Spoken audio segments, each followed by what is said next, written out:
Hi, I'm Violet, the Abysmal Witch, and this is a witch's perspective on cancer. Yep, first episode, and yes, this means I have cancer, uterine cancer to be specific, a relatively rare kind.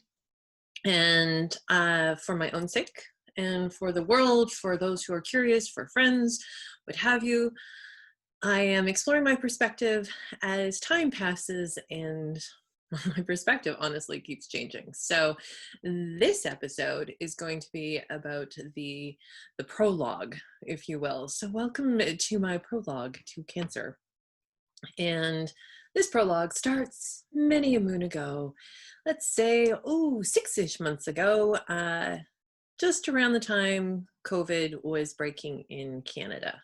So would have been in March-ish. I started to get, and yes, there is going to be those kind of details in these episodes. So if you don't want to hear about bodily things, you don't want to watch this. So don't. Yeah. So about 6 months ago, I started experiencing odd vaginal discharge. And by odd, I mean a lot more clear discharge and strings of yellow things that honestly look like something that comes out of your nose when you've got a nasty kind of sinus infection. And for a while there, I mean, it wasn't too much. And COVID was starting. It was hard to get in to see a doctor anyway. And maybe it'll just go away on its own. Because let's face it, bodies are strange. And you never quite know what's going to come out of a body. They think weird things. And there was no smell, no itching, no other symptoms that for those of us who have a uterus and vagina, etc., and have passed enough years, have probably experienced in the way of unfortunate and unpleasant experiences in the female way. So time passes, and eventually with it getting like a little more and a little more and a little more and really regular, I'm like, okay, maybe the time has come to go see a doctor. So that takes time. It's COVID time. Right in that first, like, how are we even doing things? This would have been like early May, I think. And I get in to see the doctor, and it was that, he's wearing the mask, he's wearing the shield. Well, at first, of course, there was the phone consult, but strangely, as I expected, he could not do anything over the phone and would actually have to check things out. Shocking. So met him in person, and he was all, whew, I had to wait outside. This was one of my first experiences under COVID that made me go, wow, the world has changed.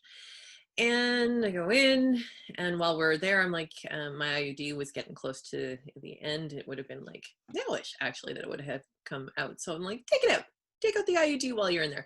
So he's checking things out and going, yep, I see what you're talking about. It's strange. I don't know what's causing it.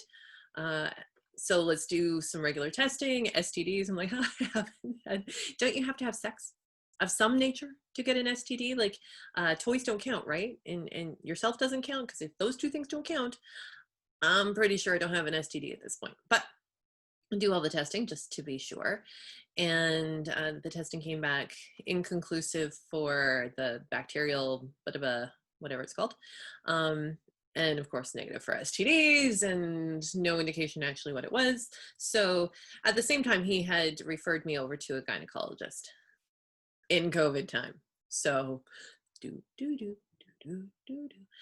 And in mid-August, I guess it was, I went to see the gynecologist. Now, after I'd seen the doctor, we tried maybe the IUD would change it, didn't.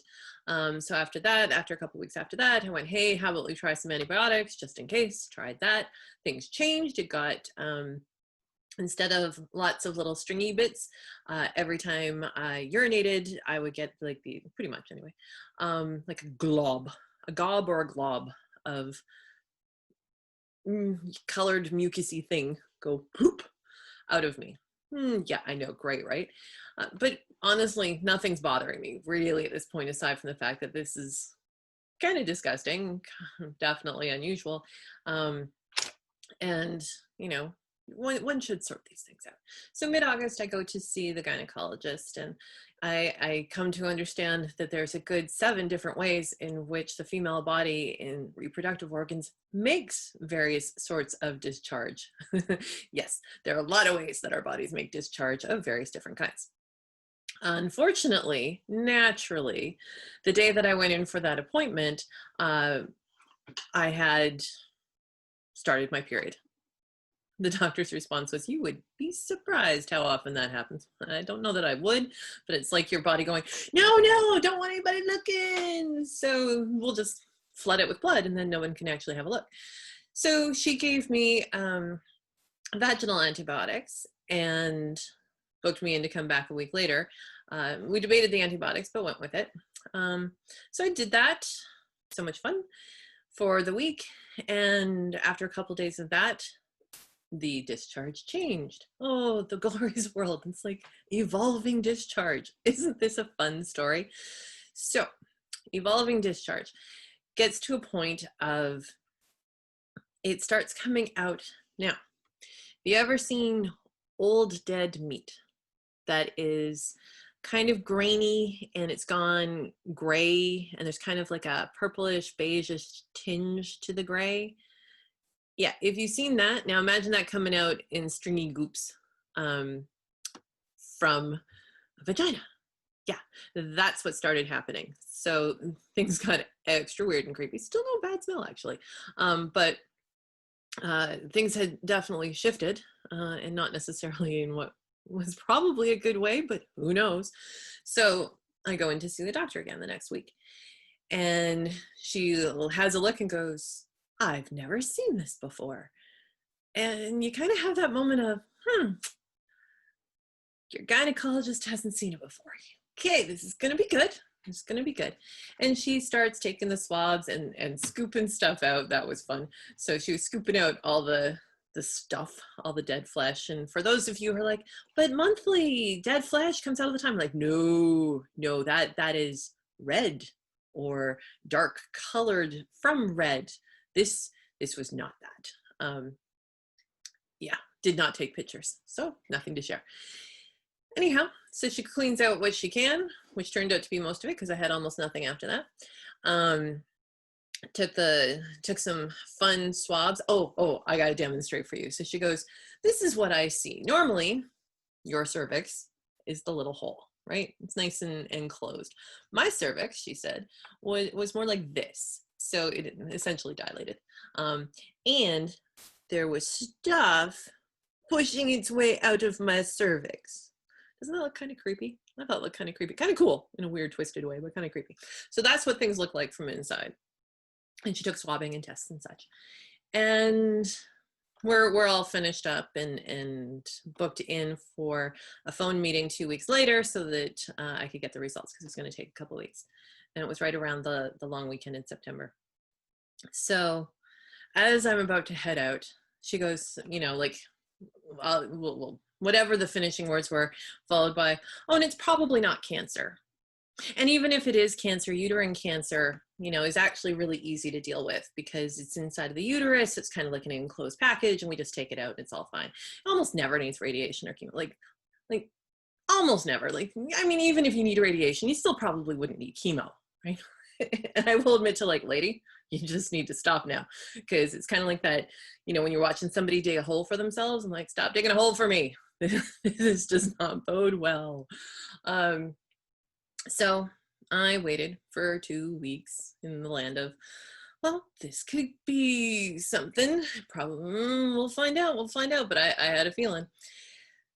So the first day of classes, September 8th, because that was the first day after the long weekend. After work, I'm talking to the doctor. And yeah, so she called to say that yes, the results had come back and I have cancer. I did not, I wrote it down. I don't have the words in front of me, but the endometriose something, somal carcinoma. So the type of cancer. And that I'm in that wonderful group of less common uterine cancer. So I'm special, always need to be a little special. Got the special kind of uterine cancer.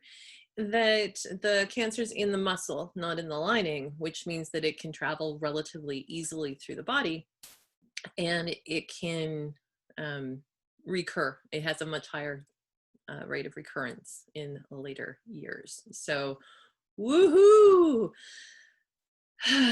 Yeah.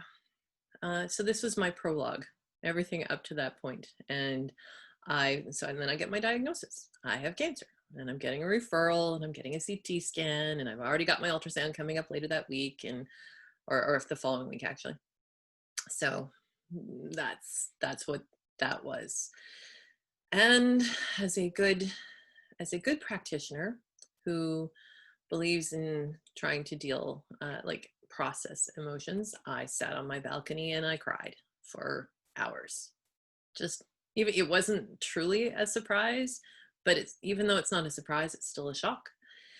And my world changed just like that. Simple, short words, and the world is different. Except the world isn't different. It's just my perspective. And this has been the prologue of Violet, the Abysmal Witch's perspective on cancer.